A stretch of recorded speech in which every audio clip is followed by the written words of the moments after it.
Hello, and welcome to our live Q&A about redistricting. I am Nicole Nixon. I cover California politics for the Sacramento Bee. And I'm Leah Russell. I cover Governor Gavin Newsom for the Sacramento Bee. We're going to be answering your questions. We've had some submitted. If you have any other questions, feel free to throw them in the chat and we will get to them. So let's start with the first question, which is very basic. What is redistricting and how is it usually done? So redistricting is something that's usually done every 10 years. It's done after the census. So every 10 years, the federal government counts every person in the United States and where they live. And then after that, there is something called apportionment, which is how the 435 House seats in the US Congress are divvied up based on states. And that's why California has 52 seats. We have the largest number of House seats. We have the largest population.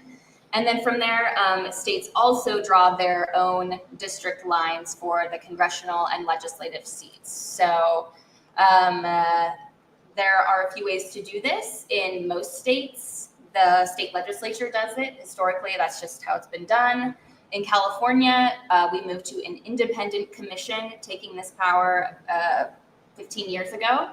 And there's been kind of a movement in some other states to do that as well. But most Republican states, the legislature retains the power of redistricting.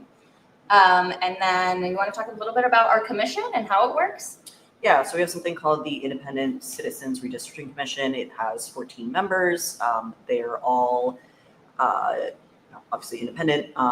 Some of them there are 5 Democrats, 5 Republicans, and 4 non-affiliated voters.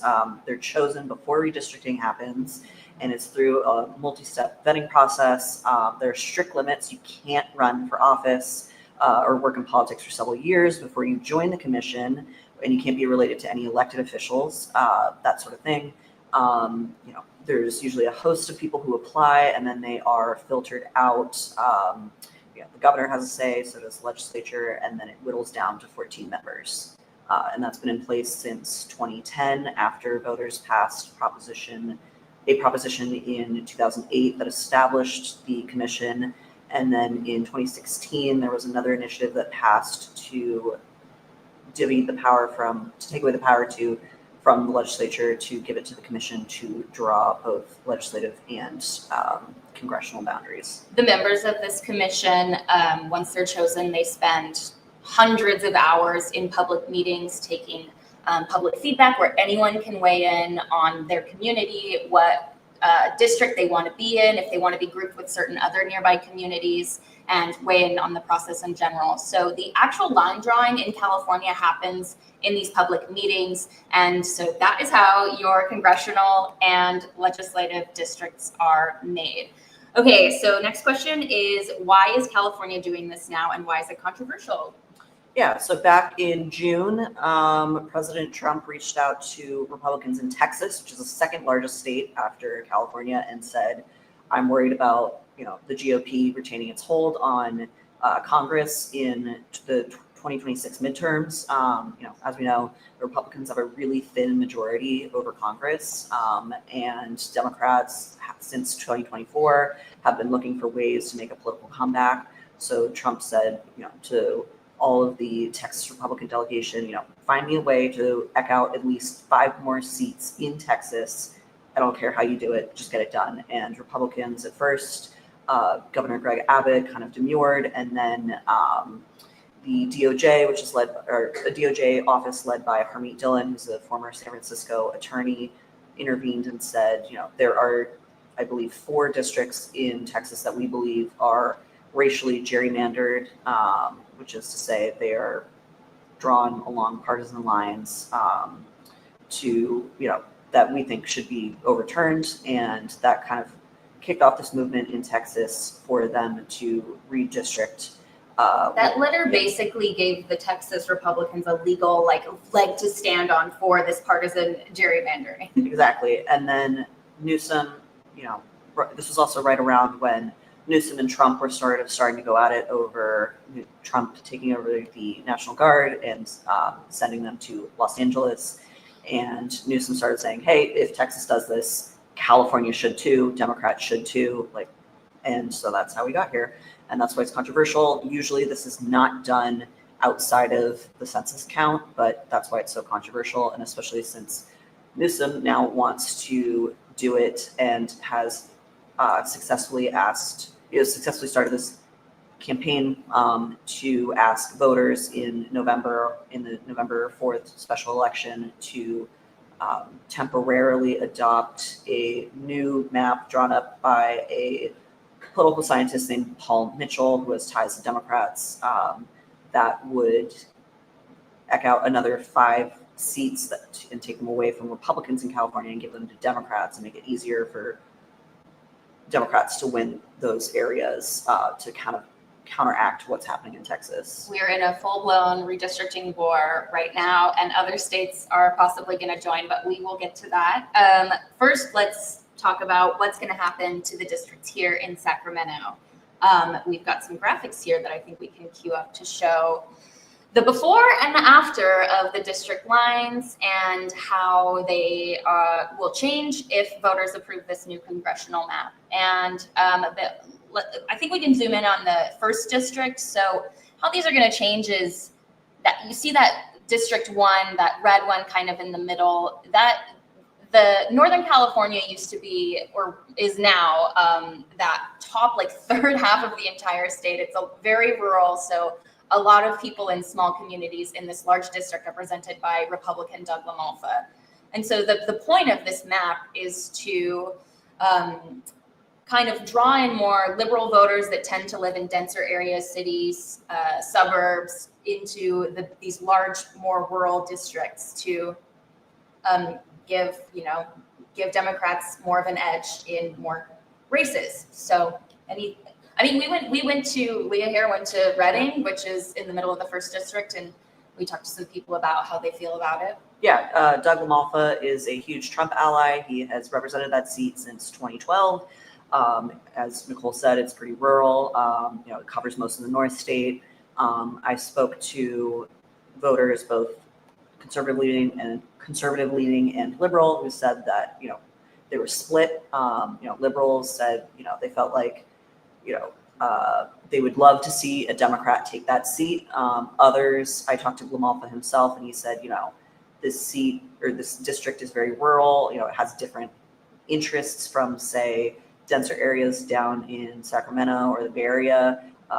The way, if this map in November passes, it would basically drag all these counties. He'd be representing an area that includes a little bit less of the North State, but it would also include parts of Sonoma, Marin, closer to the Bay Area, where, he said, I have constituents who are worried about wolves threatening their livestock because he represents a lot of agrarian areas. And he said, but then you would have, people down in the Bay Area who say, we want to protect wolves. Wolves are great. And he's like, I don't know how you would balance those two interests. It seems like the Bay Area, which is much denser and has more of a population base, would kind of drown out those more rural voters. It really speaks to how who represents you in government is not necessarily always partisan. I mean, these rural areas, obviously people in rural and urban areas have very different lifestyles and problems that they face day to day. So I think that LaMalfa worrying about the wolves is a really good way to illustrate that this isn't just necessarily, like, the effects of this are not just going to be partisan necessarily. And then we also have the third district here, which was zoomed in a little earlier, represented currently by Kevin Kiley. It's this one this would be the new version. It looks like an elephant, which I heard. Don't know if this is true or not, but that was kind of a signal to Kiley, especially because he is not a fan of Gavin Newsom. That one would go from, let's see, it's like the entire border of South Lake Tahoe down to Death Valley, reaches into Roseville area, and that would reach into Rancho Cordova to pick up some more of the suburban areas here in Sacramento, again, more liberal voters. I also went to areas in Cameron Park, Placerville, which is a bit more rural, more conservative leaning, and that district would change by sweeping in. It would include downtown Sacramento, Elk Grove, and then it would reach down and around into that Placerville area. So again, become a more liberal-leaning district. That one's represented by Tom McClintock currently. But interesting that the way these lines are drawn to include, kind of dilute the votes of these Republican areas by including more liberal voters in these urban areas. Okay, let's talk about the election itself now. How popular is this with California voters? It's pretty split. Newsom has done some polls. There have been other polls done by Berkeley, for example, who said that, they started out 52% said they were in favor of keeping the independent process. Newsom has campaigned very hard on the promise that this would be a way to prevent Trump from potentially stopping all elections. Yesterday he said, I don't think Trump wants to have an election in 2028. He said he's also received hats saying, Trump 2028, which would be unconstitutional because he is barred by the Constitution from running for a third term. This is also kind of a way for Democrats to kind of make that comeback that I had talked about earlier that they really want to make in 2026. On the other hand, though, there are some good governance advocates who say, no, we want to keep the independent process of redistricting. This is a gold standard. This is how we ensure elections are fair and equal. So that's really, it's going to be kind of a battle to see who wins out, whether, Newsom is successful in convincing voters that we should temporarily set aside this bipartisan effort and adopt this map, which would be in effect for 2026, 2028, and 2030 before it goes back to the independent process. The arguments for this question, I think, are quite interesting because it's like, people like this independent redistricting commission, like the polling has shown, it's been quite popular here in California. But at the same time, it's such a partisan question, and for this partisan time we're in, so how Newsom and the yes side people will message this is us versus Trump, California versus Trump, Newsom versus Trump, and that is a very basic, simple partisan message that I think will likely just split this among those partisan lines we have here in California. Okay. Next question is who supports this and who's against this? Well, it kind of gets to what I was talking to, with Newsom and Dems on one side, Republicans split. Republicans are against it, but there's kind of an interesting split that you were talking about yesterday. Yeah, so as Nicole said, Newsom is campaigning hard with his political team on this. He has gotten, he's thrown his political team, his best advisors on this. And then on the no side, it's being led by two camps, actually. There is an effort being led by former House Speaker Kevin McCarthy out of Bakersfield, who has teamed up with Jessica Millen Patterson, who is the former chair of the California Republican Party. And they are sort of saying, this isn't fair. This is, this is the Democrats trying to seize power. They literally called their campaign Stop Sacramento's Power Grab. And then there is a second camp in the no side being led by former Governor Arnold Schwarzenegger, who is very much not a Trump ally. He has his legacy was establishing this nonpartisan independent redistricting commission. He said he wants to preserve that, and he is being, he is teamed up with Republican donor Charles Munger, who is sort of a self-described good governance advocate who has bankrolled both the independent, the establishment of the commission and also another ballot initiative that took away lawmakers' rights to set redistricting lines.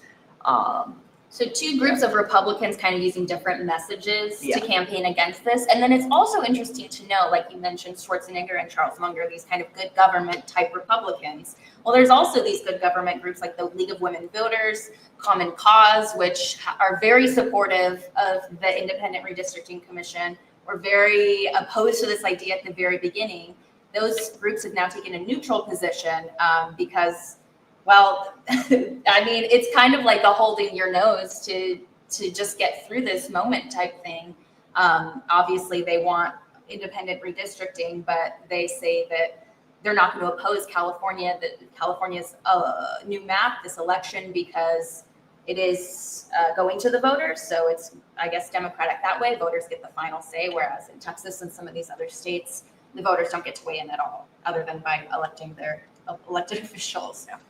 Okay, next question. What assurances are there that California will return to an independent commission for redistricting? Is there actual text written in the new law? Yes, actually, I pulled up the ballot language today, and I'll just read it. It says it retains California's Independent Citizens Redistricting Commission and directs the commission to resume enacting congressional district maps in 2031 after the 2030 census and every 10 years thereafter. So the point of this new map is to use it for the 2026, 2028, and 2030 elections, and then revert to the independent commission as we would have normally done. Okay, where does the money come from to support this redistricting effort? Do we have an idea of how much it will cost? Yes, so the money comes from the general fund, and that goes towards ballots, staffing, that sort of thing. It is going to be an extremely expensive election. Newsom has kind of made the argument that it wouldn't be too much of a burden because there are already going to be election, ballot items on the ballot in November. In some places. In some Not places, all. not all. But as we saw from the 2021 election, which was the recall, which failed. Another off-year special election. Right, that was extremely expensive. It cost over $200 million, and experts have told us that this election will probably cost around there, if not more. Right. Inflation, things have gotten more expensive in Yes. in this 4 years. Okay, if California votes to redistrict to counter Texas, what prevents other Republican states from then countering California? Nothing, because we do not have power over other states. As we said, this effort is being matched in other places. Indiana has said that they will move forward. Missouri, Florida, other big red states have said that they are exploring their own efforts to match California. Those states have power, legislators there have power over redistricting.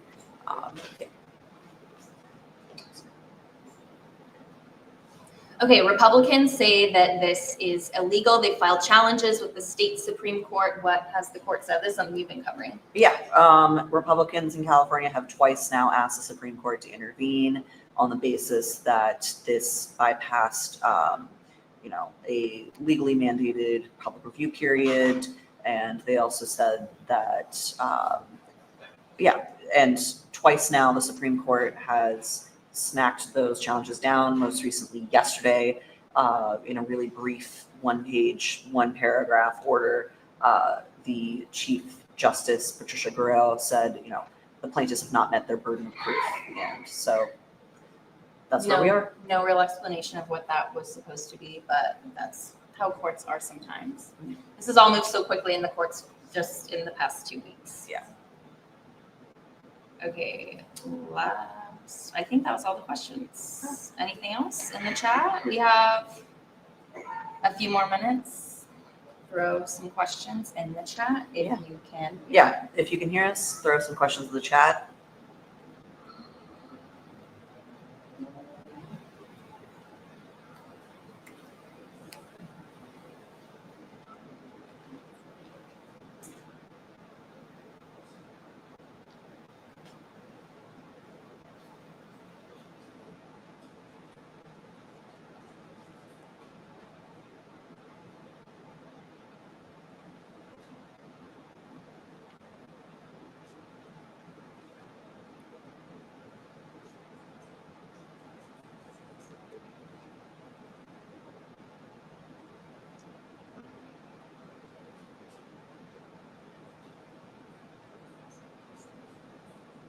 There we are, we're back.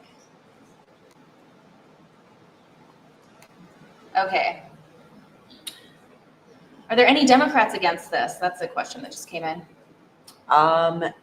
There are a few. I know progressive Alex Lee initially came out and said, no, we should preserve the independent process. A number of Democrats initially came out. Newsom was pretty successful in overcoming their concerns. Jasmeet Bains, who is a Bakersfield Democrat who is challenging David Valadao in the Central Valley, also said that she would not support this because she wants to make her election fair. As we said, she is running for Congress against David Valadao, who is one of the 5 Republicans that this map could temporarily, if it's redrawn and voters pass it, could make it harder for him to win re-election. He oversees a district in the Central Valley that is pretty competitive. Yeah, I think that, again, that goes back to the kind of moral dilemma maybe that some Democrats and nonpartisan neutral good government groups have with this. Again, they're like very supportive of the idea of independent redistricting, something they would like to see nationwide, but that's clearly not happening at this point, and things are getting more partisan. But again, they're kind of doing the lesser of two evils thing. Right, and that's the message Newsom has really ran on, which is that, this is not the time to stick to our ideals. He said, I believe the line was, we can hold hands and talk about the way the world should be, but, Trump has made it very clear he wants to keep, the Republicans hold on Congress and is willing to go to some pretty drastic measures. And Newsom has kind of said, Democrats should should act the same way. We've seen him kind of adopt the president's tone on social media in recent weeks. A lot of all caps social media missives, lots of memes and AI slop as it. Yeah. Okay. Send us your questions if you have any more, and we will continue to answer them live here. Okay, we got a question. Can't we accomplish a win another way? Not sure what that means, like partisan wise, but I guess some other, some things that are now being floated is Congressman Kevin Kiley, one of the other Republicans that could be really negatively impacted by this, has put a bill forth in Congress to do independent redistricting in every single state. He's pushing Speaker Mike Johnson really hard on that, calling Republicans to get behind it, but it doesn't seem like that will go anywhere with Trump still pushing Texas approving their new gerrymandered map. So, and then there was a push for nonpartisan redistricting similarly a few years ago, and all the Republicans in Congress voted against it. So they're now, it's interesting to see the Republicans in different states and how, in Texas, there's a big opportunity for more Republicans. In California, some of these Republicans in Congress are sweating and very worried about what it could mean for their political futures. Okay, what are some other tidbits in the language that could help clear up any misinformation? Oh, that's a good idea. Here, I've got it. I've got the title and summary. We'll read it. Should we read that? Sure. It's not very long. It's not very long. The ballot's title and summary, which basically says, what's going to be on the ballot in November, came out yesterday, I believe. The Secretary of State, I believe, sets that. So yeah, you can go to the sos.ca.gov and click on elections and navigate right to this and see exactly what you'll be voting on. Okay. The title is Authorizes Temporary Changes to Congressional District Maps in Response to Texas's Partisan Redistricting Legislative Constitutional Amendment, which means the legislature put that on the ballot for you to vote on. Yeah. And also something we haven't mentioned is that this would be a constitutional amendment, which means that, voters would have to pass it. One of the arguments that Republicans have made against this is that it violates the state constitution, but we want to clear up that Newsom is asking for the Constitution to be changed. So voters vote. We vote on constitutional amendments all the time. There were a couple in the last one. I think any tax thing is technically a constitutional amendment. So for voters to change the Constitution is not new and not that novel or unusual. Right. Okay. Let's see. How have national Democratic leaders in the party responded to this? That's a great question. I know that in the House Minority Leader Hakeem Jeffries kind of helped shepherd this and get the California Democratic delegation on board to support this. I haven't really seen much else from the Democratic Party, but other states, Maryland, New York, that are led by Democrats are exploring their own efforts. But Newsom, again, has been the most public champion of this within the Democratic Party nationally. And it's worked out great for him. Since March, his name recognition nationally has tripled in polls.